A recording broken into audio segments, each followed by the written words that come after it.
Good morning students. Today day Friday date 9 July 2021 class 5th page number आपका है 233 और हमने अब रीड करना है EEPROM। हम रैम और रोम के बारे में पढ़ लिया था। ये उसकी काइंड्स थी। पहली जो काइंड है हमने उसके बारे में रीड कर लिया था। अब है EEPROM। This stands for erasable programmable read only memory. जो प्रोम है EEPROM, ऊपर था अकेला प्रोम, अब आगे यहाँ पे ई लग गया है। ई का मतलब क्या है? इरेजेबल। ये इसकी फुल फॉर्म है erasable programmable read only memory which overcome the problem of PROM and ROM. Overcome मतलब क्या होता है? दूर करना। कहते किसी भी प्रॉब्लम को अगर EEPROM में कोई भी प्रॉब्लम आ जाती है तो प्रोम और रोम की हेल्प से हम उस समस्या को, उस प्रॉब्लम को दूर कर सकते हैं। EEPROM is programmable read only memory that can be erased and reused. कहते हैं EEPROM क्या है? एक ऐसी प्रोग्रामेबल रीड ओनली मेमोरी है, एक ऐसी मेमोरी है जिसका क्या है, जिसे मिटाया और फिर से इस्तेमाल किया जा सकता है। इरेज भी किया जाता है, रीयूज्ड भी, मतलब मिटाया भी जा सकता है और फिर से इसका यूज भी किया जा सकता है। इरेजर की स्पेलिंग थोड़े is caused by shining N intense ultraviolet light through a window that is designed into the memory chip. कहते हैं जो ये डाटा, मेमोरी में जो भी डाटा होता है उसको मिटा भी देता है और उस डाटा में फिर से हम इसको यूज भी कर सकते हैं, फिर से दोबारा यूज करते हैं। कहते इरेजर एक ऐसी, जो इरेज एक ऐसी विंडो है जो हम इरेज करते हैं। कहते इरेज एक ऐसी विंडो है, इसी के माध्यम से हम एक अल्ट्रा वायलेट लाइट जिसे जो चमकती है उसके कारण ही ये इरेज हो पाता है। जो ये लाइट है ना, अल्ट्रा वायलेट लाइट है, इसकी शाइनिंग से, इसकी रोशनी से ही हम इसको इरेज कर सकते हैं। और ये जिसे मेमोरी चिप में डिज़ाइन किया गया है। किसके अंदर डिज़ाइन किया गया है? इसको मेमोरी चिप के अंदर डिज़ाइन किया गया है। एक ऐसा विंडो है जिसे हम इरेज कर सकते हैं। इरेज कैसे होता है? अल्ट्रा वायलेट लाइट से, एक प्रकाश से जो चमकता है, शाइन करता है, इसके कारण ही हम इरेज कर सकते हैं, जिसे मेमोरी चिप में डिजाइन किया गया है। When the EEPROM is in use, जब हम EEPROM का जब यूज कर रहे होते हैं, information can only be read. जब हम EEPROM यूज कर रहे होते हैं तो इसमें सिर्फ हम पढ़ सकते हैं, सिर्फ इसमें लिख नहीं सकते अगर हम EEPROM यूज कर सकते हैं। वैसे इसकी फुल फॉर्म तो ये है, फुल फॉर्म है erasable programmable read only memory. और ये किस लिए होता है? Which overcome the problem of PROM and ROM. अगर इसमें कोई भी समस्या आ जाती है या कोई भी प्रॉब्लम आ जाती है, कहते हैं जो प्रोम और रोम की समस्या दूर कर। EEPROM क्या करता है? प्रोम की और जो रोम में जो भी प्रॉब्लम्स आती है ये उसको सॉल्व करता है। प्रोम और रोम में जो भी प्रॉब्लम्स आती है EEPROM सॉल्व करता है और इसको हम मिटा भी सकते हैं और फिर से इसका इस्तेमाल भी कर सकते हैं। एक ऐसी विंडो है, इरेजर एक ऐसी विंडो है जिसके अंदर से बड़ी स्पीड में बड़ी तेज एक शाइनिंग चमकती हुई एक अल्ट्रा वायलेट लाइट आती है, जो डिज़ाइन किस लिए की गई है? मेमोरी चिप के अंदर ही डिज़ाइन की गई है कि उससे क्या हो सके? इरेज हो सके। When the EEPROM is in use, जब हम EEPROM का यूज कर रहे होते हो तो इसमें सिर्फ हम कोई किसी भी तरह की जानकारी को सिर्फ रीड कर सकते हैं। आगे आता है EEPROM। Electrically erasable programmable read only memory. इसकी क्या है? इलेक्ट्रिकली, बिजली से erasable programmable read only memory. Similar to the EEPROM। Similar किससे है? ये डबल ई है, डबल EEPROM। और ये क्या है? Single EEPROM। कहते हैं इनसे मिलता जुलता है, बट सिर्फ इसके अंदर क्या है? इसमें भी इरेज होता है, इसमें भी इरेज होता है। इसमें अल्ट्रा वायलेट लाइट का यूज किया जाता है और इसके अंदर इलेक्ट्रिकल बीम का यूज किया जाता है जब इरेज करना होता है। नेक्स्ट देखिए आगे आती है secondary memory. Sometimes we have to store so much information, कई बार हमें बहुत सारी इंफॉर्मेशन को स्टोर करना होता है, but it can not be saved in the primary memory, पर ये प्राइमरी मेमोरी में हम उसको सेव नहीं कर सकते। क्यों नहीं कर सकते? क्योंकि वो उसमें लार्ज अमाउंट ऑफ इंफॉर्मेशन हम सेव करके नहीं रख सकते, क्योंकि वो टेम्परेरी बेसिस पे है, मतलब कुछ समय के लिए उसके अंदर डाटा रहता है फिर उड़ जाता है। इसलिए हमें जब भी हमें बहुत सारी इंफॉर्मेशन स्टोर करनी पड़ती है तो हम सेकेंडरी मेमोरी का यूज करते हैं। अगर हमें बहुत सारी इंफॉर्मेशन सेव करनी है, इन दैट केस, इस केस में हम क्या करेंगे, you need to save data outside the computer. Outside मतलब कंप्यूटर के बाहर आप कैसे इस डाटा को सेव कर सकते हो, उसके लिए आपके पास पेन ड्राइव, हार्ड डिस्क, ऐसे डिवाइसेस की जरूरत पड़ेगी जिसमें डाटा सेव होता है। तो आउटसाइड कंप्यूटर के बाहर आप कैसे डाटा सेव कर सकते हो, पेन ड्राइव में, जिसको हम कभी भी उतार लिया, कभी भी अटैच कर दिया, एक तरह की पॉकेट में डाल के उसको जहां मर्जी घूम सकते हैं।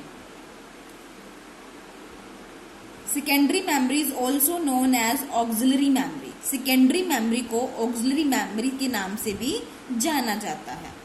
इन सच नेक्स्ट पेज पे आइए। इन सच अ सिचुएशन, ऐसी सिचुएशन में you need to store information in a secondary memory. ऐसी सिचुएशन में क्या, जब आपको बहुत सारी लंबी कोई इंफॉर्मेशन सेव करनी है जो कि बहुत इम्पॉर्टेंट है, जिसका आप फ्यूचर में आपको उसका यूज भी करना है, तो आप सेकेंडरी मेमोरी में या सेकेंडरी डिवाइसेस में ही आप उसमें सेव कीजिए। अब सेकेंडरी डिवाइसेस कौन कौन से हैं? CD, DVD, pen drive, hard disk, ये सारे क्या हैं? सेकेंडरी डिवाइसेस हैं, जो इस सारे डिवाइसेस को हम कंप्यूटर के साथ अटैच कर सकते हैं, फिर उसको निकाल भी सकते हैं। ये सारी क्या है? सेकेंडरी मेमोरीज है। आगे आता है सीडी। सीडी क्या होती है? Compact disc. सीडी की फुल फॉर्म है compact disc. It is portable disc having data storage capacity between 650-700 MB। कहते हैं सीडी की फुल फॉर्म क्या होती है? सी से क्या मतलब है? कंपैक्ट, और डी का मतलब क्या है? डिस्क। ये एक पोर्टेबल डिस्क है। पोर्टेबल का मतलब होता है जिसको कहीं पे भी लेके जा सकते हैं, ऐसी चीज जिसको हम हाथ में कैरी करके कहीं मर्जी लेके जा सकते हैं। एक ऐसा डिस्क है जिसके अंदर डाटा स्टोरेज करने की जो जगह है कितनी है? 650 से लेके 700 MB तक की। It can hold large amount. ये क्या कर सकती है? बहुत लंबी मात्रा में जानकारी को सेव करके रख सकती है। लार्ज अमाउंट ऑफ इंफॉर्मेशन, बहुत लंबी मात्रा में, बहुत ही बड़ी मात्रा में कोई भी सी भी तरह की जानकारी है हम कंपैक्ट डिस्क के अंदर सेव कर सकते हैं।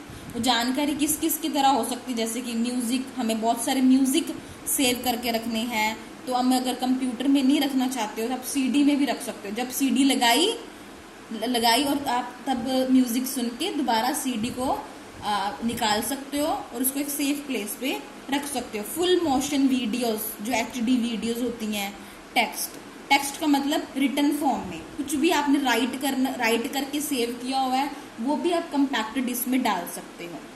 It contains digital information that can be read. कहते हैं इसमें डिजिटल जानकारी होती है जिसे पढ़ा भी जा सकता है लेकिन फिर से लिखा नहीं जा सकता। इसमें क्या है? पढ़ा तो जा सकता है बट कैन नॉट बी री रिटन। इसमें पढ़ा जा सकता है पर लिखा नहीं जा सकता। Separate drives exist for reading and writing CDs. अलग तरह की सीडीज आती हैं, कहते हैं अलग सीडीज आती हैं जिसके अंदर हम डाटा को पढ़ भी सकते हैं और रीड भी कर सकते हैं। सीडी पढ़ने के लिए और लिखने के लिए अलग ड्राइव होती है। एक तो सीडी एक होती है, और भी तरह की सीडीज आती है जिसमें हम पढ़ भी सकते हैं और लिख भी सकते हैं। कई सीडीज क्या होती हैं जिसमें सिर्फ हम पढ़ सकते हैं, सेव कर सकते हैं और राइट नहीं कर सकते। सिर्फ क्या कर सकते हैं? पढ़ा जा सकता है लेकिन फिर से लिखा नहीं जा सकता। जो चीज आपने लिखी उसके अंदर सेव की है, दोबारा उसको आप चेंजेस नहीं कर सकते। उसके लिए अलग सेपरेट ड्राइव्स आती हैं रीड करने और राइटिंग करने के लिए। Since it is a very reliable storage media, reliable मतलब क्या होता है, ईजी वे से, आसान तरीके से बहुत सारी इंफॉर्मेशन हमारी सेव होके, ऐसा स्टोरेज मीडिया जिसके अंदर हमारी बहुत ज़्यादा मात्रा में, बहुत बड़ी मात्रा में इंफॉर्मेशन हम सेव कर लेते हैं। It is very often used as a medium for disturbing large amount of information to a large number of users. In fact today most of the software is distributed through CDs। कहते हैं आजकल क्या हो रहा है, कहते एक बहुत ही अलग तरह की स्टोरेज डिवाइसेस आ गई हैं जिसके अंदर बहुत सारी कैपेसिटी होती है। कहते बहुत सारी ऐसी डिवाइसेस आ चुकी हैं जिसके अंदर बहुत सारी स्टोरेज मीडिया होती है, इसलिए इसे बहुत जो बड़े बड़े कंपनीज होती हैं, बड़े बड़े बिजनेस होते हैं, इस CDs को वो यूज़ करते हैं। कहते जिन्होंने बड़ी संख्या में, बड़ी मात्रा में डाटा को सेव करके रखना हो, वो इस CD का यूज़ करते हैं। जिन्होंने बहुत तरह की जानकारी एक दूसरे को डिस्ट्रीब्यूट करनी हो, डिस्ट्रीब्यूट का मतलब अगर उन्होंने CD बनाई है, किसी रीज़न के लिए बनाई है, जैसे आजकल सॉफ्टवेयर क्या है, CD के अंदर पैक होके आते हैं, पैक मीन से CD के अंदर उन्होंने इंस्टॉल करके रखे होते हैं। हम CD खरीद सकते हैं, फिर उसको अपने कंप्यूटर में अगर हमने न्यू सॉफ्टवेयर कोई अपडेट करना है, हम CD के थ्रू CD हम CPU के अंदर डालेंगे और हम उसमें उसकी हेल्प से जो CD के अंदर जो सॉफ्टवेयर होगा, वो सॉफ्टवेयर हम अपने कंप्यूटर में भी अपलोड कर सकते हैं। कैसे करते हैं वो, CPU के अंदर CD डालोगे, बाकी धीरे धीरे आपके सामने कंप्यूटर में आपको ऑप्शंस दिखते जाएंगे, कैसे आपको अपडेट करना है, कैसे आपको इंस्टॉल करना है, जो भी इंफॉर्मेशन है। मेनली CDs आजकल जो जितने भी सॉफ्टवेयर हैं वो CDs की में आने लग गए हैं। अगर हमें हमारा किसी रीज़न से कंप्यूटर के अंदर सॉफ्टवेयर उड़ जाता है, किसी रीज़न से हम अगर सॉफ्टवेयर ना हो तो कंप्यूटर हमारा ढंग से चलता भी नहीं, डिब्बे के बराबर है। अगर कंप्यूटर में सॉफ्टवेयर ना हो तो हमें सॉफ्टवेयर की ज़रूरत भी होती है। तो आजकल मार्केट में CD के अंदर सॉफ्टवेयर आते हैं जिसको हम कभी मर्जी उसको यूज़ करके रख सकते हैं, खुद की खरीद के जब मर्जी उनको फ्यूचर पर्पस के लिए यूज़ किए जाते हैं। कई लोग इस CD को डिस्ट्रीब्यूट बांटने के लिए रिकॉर्ड इसमें डाटा स्टोर करके बांटने के लिए, बांटना मीन टू से बेचने के लिए भी इस CD का यूज़ होता है। इसके अंदर डाटा स्टोर कर दिया और इसको इन फ्यूचर वो बेचते हैं, हम जैसे लोग उसको खरीदते हैं अगर हम अपने कंप्यूटर में हमें वो सॉफ्टवेयर अपडेट करना है तो। Next topic we will do tomorrow. Thank you, have a nice day.